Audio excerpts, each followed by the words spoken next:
Bonjour à toutes et tous, bonjour Andrea. Bonjour Daniel. Bonjour Thomas. On se retrouve alors pour une capsule vidéo qui est cette fois consacrée à la lactofermentation. Alors, de quoi on a besoin comme matériel? La râpe pour râper les choux, un grand récipient pour récupérer, des bassines pour pouvoir peser avec la balance la quantité de la matière pour ajuster le sel. On peut couper bien sûr les légumes, pas seulement avec la mandoline pour les choux, mais également avec une mandoline professionnelle pour faire des lanières, vous allez voir pour le kimchi. Et nous avons besoin de bocaux. Voilà, là on va partir sur le chou pour faire la choucroute.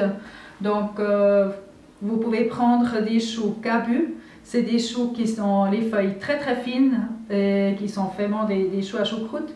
Vous pouvez très bien utiliser des choux blancs, comme celui-ci aussi, où en fait la feuille est un tout petit peu plus épaisse, quoique. Et Daniel, je te demanderais de les couper en deux et d'enlever le trognon. Oui. Bien attention à vos doigts. Voilà, ils sont prêts comme ça. On va les garder, on va les mettre dans ce sens. Et faire bien attention, c'est pour ça qu'il y a ce guide, c'est de garder les doigts en haut. C'est bien d'appuyer contre quelque chose. Idéalement, c'est contre l'évier chez vous. Et ça va tout seul, il n'y a pas besoin de peser, de presser.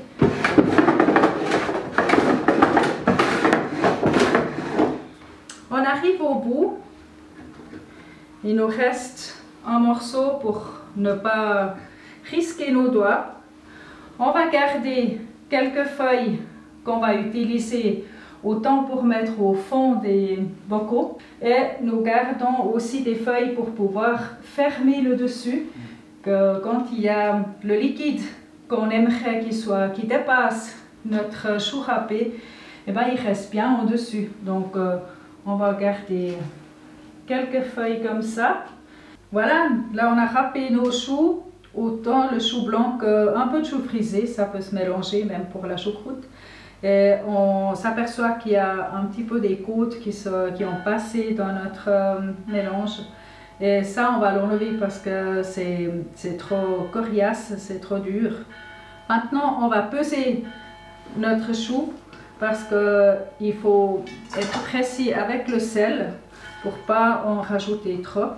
Alors, je vais peser 1 kg. Voilà, 1 kg de chou râpé et c'est 1% de sel, donc ça va me faire 10 g de sel.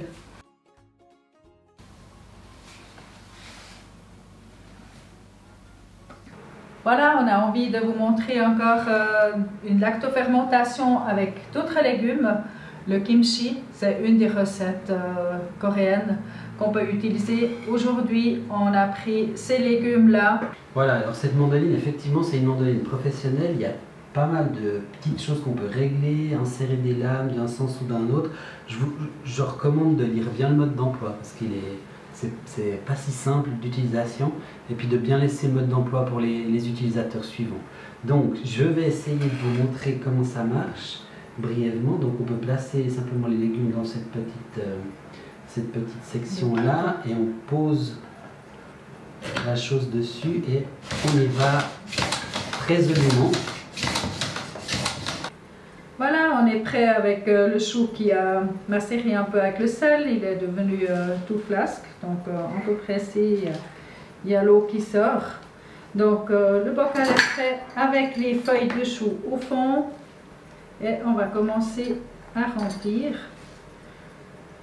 Ce qui est très important, c'est qu'on tasse un maximum, soit avec les mains si on arrive, et sinon on prend un pilon. Le but étant de ne pas laisser de l'oxygène au milieu de notre chou. Voilà, nos bocaux de choucroute et de kimchi sont prêts à la fermentation.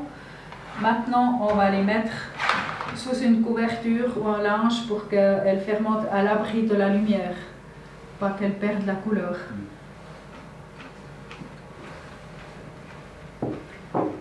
Délicieux. Croquant, parfumé.